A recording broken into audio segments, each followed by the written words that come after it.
हामीहरूले बेलामै सर्भिसिङ गरे, बेलामै पार्ट्सहरू फेर्यौँ भनेदेखि एउटा सामान बिग्रिँदाखेरि त्यो सामान फेरिहाल्नु पर्ने हुन्छ। नफेर्दाखेरि अर्को सामान पनि बिग्रिने हुन्छ।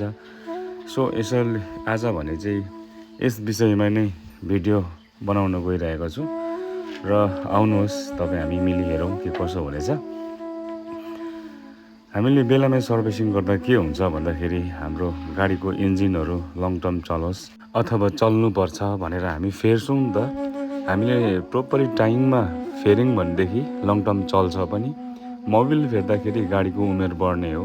अनि ग्राउन्ड टेल अनि गियरबक्सको हामीले गियर ओइल चेन्ज गर्दाखेरि पनि सो त्यसरी नै लङ टर्म इन्जिन आफ्नो उमेर बढेर जाने हो।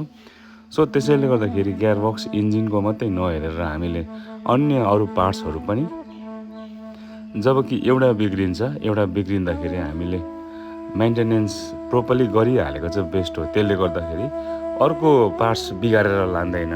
आज चाहिँ भने मैले ग्यारेजमा गाडी बनाउँदै गर्दाखेरि एकजना गुरुजीले यो जोइन्ट क्रसको पार्ट्स बोकेर आयो।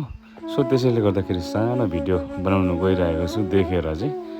म चाहिँ यसरी सन्डे चाहिँ है एक हप्ता कुद्दाखेरि प्रोपरली ग्रिजहरू गर्ने गर्दछु।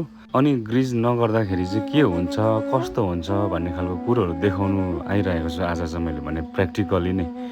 यहाँनिर बसिरहँदा एउटा गुरुजीले चाहिँ यहाँनिर क्रस लिएर आएको रहेछ, जोइन्ट क्रस।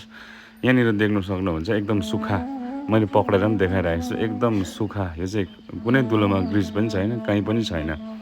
अनि गाडी मेन्टेनेन्स हुँदा अनि नहुँदाको फरकहरू चाहिँ यस्तो हुन्छ।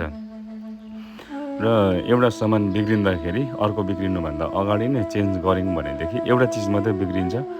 हामीले त्यो पनि नजरअन्दाज गऱ्यौँ र चेन्ज गरेनौँ भनेदेखि त्यसले अर्को सामान पनि बिगार्दै लान्छ, अर्कोले अर्को बिगार्दै लान्छ अनि धेरै खर्च हुन्छ। र बेलामै एउटा सामान बिग्रिँदा नै चेन्ज गरिहाल्नु होला तपाईँहरूले पनि।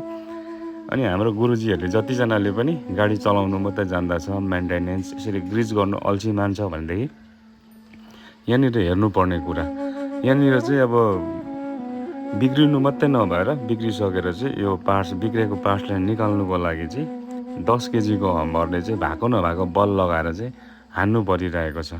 यति साह्रो परेसानी गर्छ र यसले गर्दाखेरि चाहिँ अब हाम्रो जतिजना गुरुजीहरूले पनि मेन्टेनेन्स गर्नु ठिक रहेछ कि ठिक छैन रहेछ बुझ्नु पर्यो। र आजको भिडियोले यो नै बताउँछ कि समयमा नै सर्भिसिङ गर्नु पर्यो, बिग्रेको चिजहरू समयमा नै फेर्नु पर्यो। जो पनि मालिकहरू छ गाडीको मालिकहरू है, अरूलाई गाडी चलाउन दिनु भएको छ, हजुरहरूले पनि हेर्नुपर्ने